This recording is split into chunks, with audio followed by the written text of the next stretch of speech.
Hi, my name is Mark Monlux, and I'm here with Daniel Abraham, and you are watching Law, oh, Art Law. Forgive me, this is the first time I've been doing this. Today's topic is the importance of getting an agreement in writing. Daniel, Okay. um, Okay. tell me Where to begin? where to begin? Should we start with copyright law and where this appears in copyright law? Well, the important thing to remember is that clients usually want exclusive rights of some sort.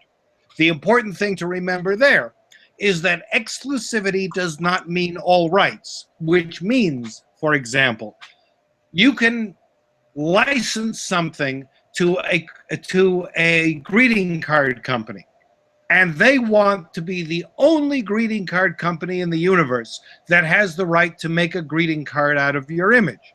That doesn't mean that they have the right to make wallpaper. It means they have the exclusive right to make greeting cards. Exclusivity does not mean all rights. It merely means exclusive rights, and how you draft the exclusive rights is a very important thing. Now, you cannot transfer any exclusive right, no matter how broad, no matter how narrow, unless it is in writing. The copyright law says this. I'm not remembering exactly the section, but exclusive rights of any kind cannot be transferred unless they are transferred in writing. That means that you need to have a written agreement. And so when you're dealing with any client, and that client wants some sort of exclusivity, you have to do two things. You've got to figure out what they want as exclusive rights. You've got to figure out how to draft that so that they get exclusive rights only for what they need, so that you can license the greeting card and then take the same image and license it as a repeat for wallpaper or fabric or something else. And you've got to have it in writing because the copyright law requires it.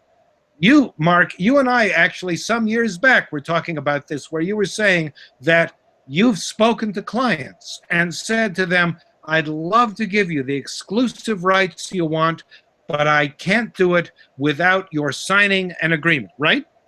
That's right? You've got to get... I'm sorry? Yeah, that's exactly what I said.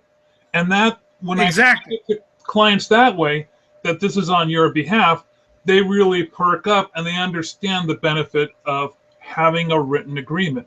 Now, before we talk about this a little bit more, I've come up with sort of like a formula for people to follow to determine how to determine what your rights are. First of all, you need to discover the form that the license is taking, whether or not that's going to be print or on the internet.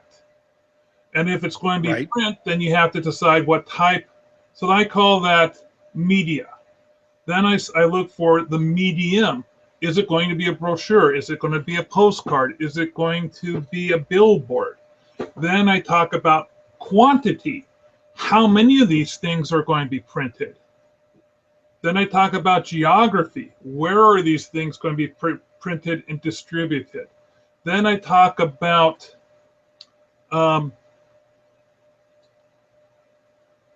time. Don't forget time. Time. Whether or not it's going to be a one-time usage for in a magazine, or if it's going to be in a billboard campaign, which is typically 1 month, or if it's going to be on the internet, which typically in my agreement I have 4 years, or if you're doing something for a greeting card or a textile manufacturer, you also timestamp something because they may want to have the right to use that greeting card. But then if they're not doing the reprints of it, it needs to come back to you so that you can resell it to a different greeting card company that will do something with that product. Right. Absolutely. Absolutely. The thing that I find interesting is that there is always a stratum of client that says, what do I need a contract for? What's the matter? Don't you trust me? Now, the proper answer to that, which you can never, ever, ever say, is I trusted you right up until you asked me that question, because a proper contract protects your rights and their rights both, because it sets forth what your obligations are for delivery and what their obligations are for payment and usage. Correct? Correct. That's absolutely right. So that's why you want to get your agreement in writing. I mean, there's always more terms to consider, but this is the basic for licensing: is rights are not transferred unless it's in writing. So if you've done something for a client, and I'm sure this happens to you more than once, and the client says, or you guys do not have a formal agreement about how much you should be paid, that agreement needs to be stipulated so that adequate payment. Now, tell me this, Danny. When a client pays you, that's an agreement that's like a confirmation to your agreement, isn't it? But the agreement still has to be in writing. Well, it is wise to have it in writing because, look, you can have a handshake agreement. The handshake agreements exist. But first of all, the problem with a handshake agreement is, first of all, it is not exclusive agreement. If a client wants exclusive rights, you can't do it on a handshake. Second thing is, human memory is a marvelous thing. It is changeable over time. And if you don't have something in writing, then you can't prove that it existed.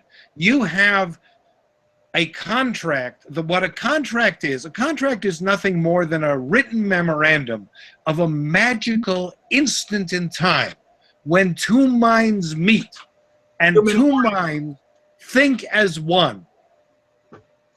And when those two minds think as one and are in agreement as to what you're going to do, what they're going to do, you say, yes, we agree on this thing.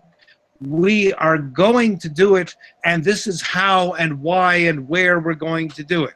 And all you have to do then is live up to the terms of this magical moment that you've recorded through the magic of literacy, which has been a blessing to civilization since the ancient Egyptians.